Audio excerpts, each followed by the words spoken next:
अभी and watching fitness armour. Guys, आज मैं बात करूंगा एक ऐसे सप्लीमेंट के बारे में जो बहुत ही अंडररेटेड है। इंडिया में तो और ख़ास तौर पे इतना अंडररेटेड कि ये भरोसा नहीं होता, जबकि जो फॉरेन कंट्रीज़ हैं, स्पेशली वेस्टर्न कंट्री, वहाँ पे ये अंडररेटेड नहीं है, बहुत ही कंपल्सरी सप्लीमेंट माना जाता है। क्यों माना जाता है मैं आपको बताऊँगा इस वीडियो में।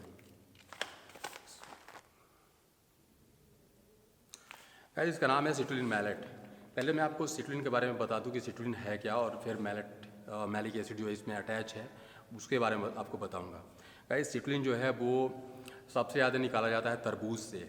एक अमीनो एसिड है जो तरबूज में सबसे ज़्यादा मिलता है, और ये प्रीकर्सर है एल आर्जिनिन का। एल आर्जिनिन एक ऐसा अमीनो एसिड है जिसको बहुत तरह से डॉक्टर्स भी प्रिस्क्राइब करते हैं अगर किसी को सेक्सुअल डिसऑर्डर्स है, इरेक्टाइल डिसफंक्शन वगैरह। ठीक है, तो वो एक नेचुरल PDE5 इनहिबिटर के तौर पे काम करता है, जो नाइट्रिक प्रोडक्शन के लिए जिम्मेदार होता है आपका एल आर्जिनिन। लेकिन प्रॉब्लम है एल आर्जिनिन के बारे में कि वो एब्जॉर्ब नहीं होता 100%, वो 20% के अराउंड एब्जॉर्ब होता है। इसलिए जो क्लिनिकल डोज है एल आर्जिनिन का वो है 9 ग्राम। तो 9 ग्राम अगर पर डे आप खाते हो एल आर्जिनिन, तो आपको एब्जॉर्ब होगा कितना होगा, अराउंड 2 ग्राम से भी कम होगा। ठीक है, क्योंकि लीवर में ही ब्रेक डाउन हो जाता है और बहुत कम आपके मसल्स तक पहुंचता है, 2 ग्राम से भी कम पहुंचता है। ठीक है, तो इसलिए एल आर्जिनिन को एक तरह से यूजलेस सप्लीमेंट माना जाता है, क्योंकि वो जो काम करना चाहिए वो करता नहीं है। ठीक है, और इंडिया में तो अभी डॉक्टर अभी भी प्रिस्क्राइब करते हैं। अगर आपको हाई ब्लड प्रेशर की प्रॉब्लम है उसमें प्रिस्क्राइब किया जाता है, सप्लीमेंट इंडस्ट्री में भी यूज किया जाता है। अगर आपको वैस्कुलरिटी चाहिए, वेंस चाहिए, पंप चाहिए, उसके लिए और लोग यूज करते हैं।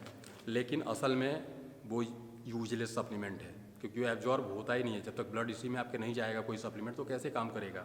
ठीक है, तो थ्योरेटिकली तो उसे काम करना चाहिए, थ्योरी के हिसाब से उसे सही काम करना चाहिए, लेकिन practically L arginine is useless.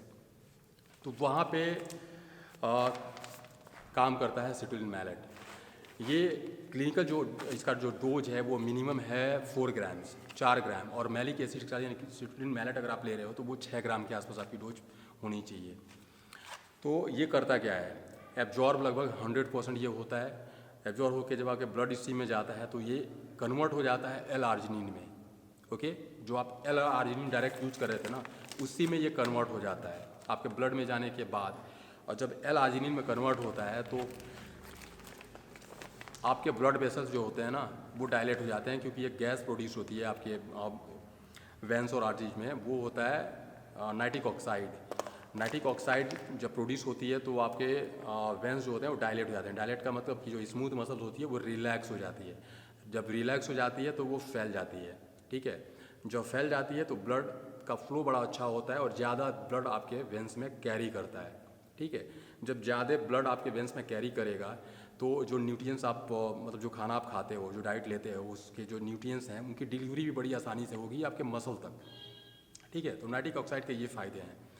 और ये अगर किसी को सेक्सुअल प्रॉब्लम है, किसी को जैसे कि होता है, क्या बोलते हैं उसको, इरेक्टाइल डिसफंक्शन। ठीक है, अगर ऐसी कोई प्रॉब्लम है उसमें भी ये बहुत अच्छा काम करता है, क्योंकि इरेक्टाइल डिसफंक्शन है ही आपकी वेन से जुड़ी, आपके ब्लड फ्लो से जुड़ी प्रॉब्लम। ठीक है, एक एंजाइम होता है PDE5। ठीक है, वो कई बार बहुत ज़्यादा सेंसिटिव हो जाता है, बहुत ज़्यादा बॉडी में बनने लगता है, जिसकी वजह से आपका ब्लड फ्लो अच्छा नहीं होता। PDE5 भी कंट्रोल करता है आपके नाइट्रिक ऑक्साइड को। ठीक है, कि कितना प्रोड्यूस होना है।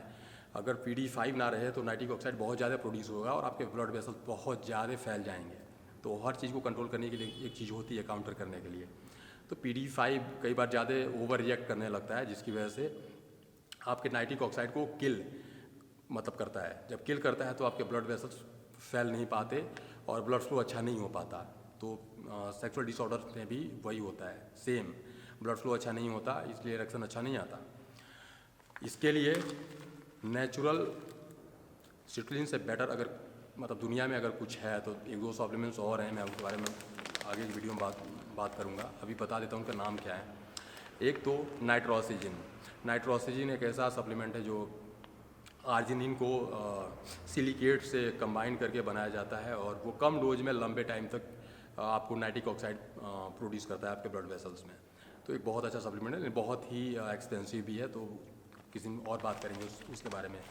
और उसके बाद और भी कई सारे आते हैं, जैसे अगमाटिन सल्फेट, वो अगमाटिन सल्फेट भी आर्जिनिन का एक अलग वर्जन होता है।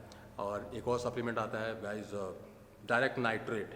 नाइट्रेट जो होता है वो डायरेक्ट वो आप ले सकते हो। नाइट्रेट के भी सप्लीमेंट्स आते हैं, जैसे पोटेशियम नाइट्रेट। पोटेशियम के साथ नाइट्रेट सबसे अच्छा काम करता है, क्योंकि पोटेशियम आपके फ्लूइड को कंट्रोल करता है। पोटेशियम आपके फ्लूइड को का बैलेंस बना के रखता है, इसलिए नाइट्रेट अच्छे से डिलीवर होता है आपकी मसल। उसके बारे में बाद में बात करेंगे। लेकिन सबसे बढ़िया अगर कोई है सप्लीमेंट नाइट्रिक ऑक्साइड प्रोडक्शन के लिए तो सिट्रुलिन मैलेट है। ठीक है, इसको आप अगर प्री वर्कआउट लेते हो या फिर आप ध्यान से देखोगे बहुत सारे अच्छे जो प्री वर्कआउट आते हैं उनमें ऑलरेडी सिट्रुलिन मैलेट एडेड होता है। ठीक है, क्योंकि ये आपको ऑक्सीजन इफिशिएंट बना देता है। ऑक्सीजन इफिशिएंट का मतलब है कि जब ब्लड वेसल्स आपके फैल जाते हैं, डायलेट हो जाते हैं, ब्लड फ्लो अच्छा होता है, तो आपकी बॉडी को कम ऑक्सीजन की ज़रूरत पड़ती है। ठीक है, आप थकते नहीं हो जल्दी, और कम ऑक्सीजन में ही वो अपना काम चला लेती है। ठीक है, तो अभी कोरोना काल में भी ये बहुत ही इंपॉर्टेंट सप्लीमेंट हो जाता है, क्योंकि आप देख ही रहे हो कि इसमें ऑक्सीजन की ही कमी होती है अगर किसी को कोरोना हो जाता है तो अगर ये है तो कम ऑक्सीजन में आपकी बॉडी सर्वाइव कर जाएगी और आप काफ़ी हद तक काउंटर कर सकते हो कोरोना या फिर किसी भी तरह के इस तरह के डिजीज़ को। और दूसरा इसका गाइस जो नाइट्रिक ऑक्साइड प्रोडक्शन होता है वो आपके जब पंप आता है, वैस्कुलरिटी आती है, जो आप वर्कआउट करते हो जिम में, जब आपके मसल्स दिखते हैं पंप, तो एक अलग सी फीलिंग आती है कि यार और मन करता है, आप और मोटिवेट होते हो कि और वर्कआउट करता हूँ, और पंप चाहिए मेरे को। ठीक है, क्योंकि आपको लगता है कि आपकी बॉडी रिस्पॉन्ड कर रही है, अच्छा रिस्पॉन्ड कर रही है। और जब पंप नहीं आता, यार आज पंप नहीं आ रहा है, मन नहीं कर रहा वर्कआउट करने के लिए, ठीक है, तो आपका मूड थोड़ा ऑफ रहता है। इसलिए ये बहुत ही इम्पॉर्टेंट सप्लीमेंट हो जाता है मेरे ख्याल से। मैं तो इसे लेता हूँ और एक बार आप भी ट्राई करो, बहुत सारी कंपनीज है। और प्लीज़ ऑनलाइन सप्लीमेंट से थोड़ा दूर रहो आप लोग, क्योंकि बहुत सारी चीज़ें सुनने को आ रही हैं और मैंने देखा भी, एक्सपीरियंस ही है मेरा, कि जो एक्सपायरी डेट है उसे पता नहीं कैसे वो लोग बदल दे रहे हैं, और एक्सपायर्ड प्रोडक्ट या फिर अंदर मॉइस्चर हो चुका होता है पाउडर में, ऐसे प्रोडक्ट वो आपको बेच देंगे और आपको पता भी नहीं चलेगा कि प्रोडक्ट इफेक्टिव है या नहीं है। हो सकता है बीमार भी पड़ जाओ। अच्छे स्टोर से ही सप्लीमेंट जाके लो। तो गाइज मैं बोल रहा था कि सिट्रुलिन मैलेट के बारे में, और this is one of the finest amino acid. मुझे लगता है कि आपको लेना चाहिए जिम में। ठीक है, अगर प्री वर्कआउट में आपके है तो अच्छी बात है, अच्छा प्री वर्कआउट आप यूज करो, amino acid based pre workout use करो, स्टिमुलेंट बेस्ड नहीं, तो आपको उसमें मिल जाएगा। और इसका सबसे बढ़िया इस्तेमाल प्री वर्कआउट ही है। ठीक है, पोस्ट वर्कआउट भी आप ले सकते हो, लेकिन उतना बढ़िया इस्तेमाल उसमें नहीं है। प्री वर्कआउट 30 मिनट पहले आपको लेना है, ये 30 मिनट्स पहले जब एब्जॉर्ब हो जाएगा, और यकीन करो 2-3 सेट्स मारने के बाद ही आपको पता चल जाएगा, जब आपकी वेंस और पॉप करने लगेंगी और आपके मसल्स एकदम टाइट हो जाएंगे। ठीक है, और आप जल्दी थकोगे नहीं, आपका कार्डियक सिस्टम रिलैक्स रहेगा, आपकी हार्ट बीट बहुत ज़्यादा नहीं बढ़ेगी, आपका ब्लड प्रेशर नहीं बढ़ेगा, नॉर्मल रहेगा। अगर आपका ब्लड प्रेशर हाई भी है तो वो भी डाउन हो जाएगा, क्योंकि जब ब्लड प्रेशर बढ़ता है कैसे? ब्लड प्रेशर बढ़ता है जब आपके ब्लड वेसल्स कॉन्ट्रैक्ट हो जाते हैं, पतले हो जाते हैं। ठीक है, या तो क्लॉट्स में जम जाता है या फिर वो ऑलरेडी पतले होते जाते हैं। फिर प्रेशर बढ़ता है, जब हार्ट आपके ब्लड को पंप करता है तो प्रेशर बढ़ता है आपके वेंस पे, ठीक है, आर्टरीज पे। जब डायलेट होकर वो चौड़े हो जाएंगे तो जाहिर सी बात है फ्लो अच्छा हो जाएगा। जब फ्लो अच्छा हो जाएगा तो ब्लड आसानी से कैरी करेगा। जब कैरी करेगा तो प्रेशर ऑटोमेटिकली कम हो जाएगा। ठीक है, तो अगर ब्लड प्रेशर के आप मरीज हो तो बेटर होगा यार दवाइयों से थोड़ा दूर रहो और ये सप्लीमेंट यूज करो और थोड़ा सा वर्कआउट करो। देखो फ्यूचर में जाके आपको दवाइयों की ज़रूरत नहीं पड़ेगी अपना ब्लड प्रेशर नॉर्मल करने के लिए। ठीक है, तो उसमें भी ये बहुत ही बढ़िया सप्लीमेंट है। ओके गाइस, सो ये था मेरा video my protein citrulline mallet के बारे में। और हाँ, मैलिक एसिड के बारे में नहीं बताया यार। सिट्रुलिन जो है वो इसमें अटैच है मैलिक एसिड के साथ। सिट्रुलिन कई तरह के फॉर्म में आता है, सिट्रुलिन एनहाइड्रस भी आता है, सिट्रुलिन नाइट्रेट भी आता है, सिट्रुलिन मैलेट भी आता है, लेकिन सबसे बढ़िया जो फॉर्म है वो सिट्रुलिन मैलेट है। मैलिक एसिड के साथ ये कंबाइन इसलिए किया जाता है क्योंकि मैलिक एसिड इसका जो रिलीज है ना वो थोड़ा एक्सटेंडेड कर देता है, स्लो कर देता है। ठीक है, तो धीरे धीरे ये बॉडी में एब्जॉर्ब होता है, जो लंबे टाइम तक आपके ब्लड वेसल्स में नाइट्रिक ऑक्साइड का प्रोडक्शन करता रहता है। और मैलिक एसिड में रिसर्च में भी देखा गया है कि मैलिक एसिड आपका जो स्टेमिना है, जो एंडोरेंस है, वो भी थोड़ा सा इंक्रीज करता है।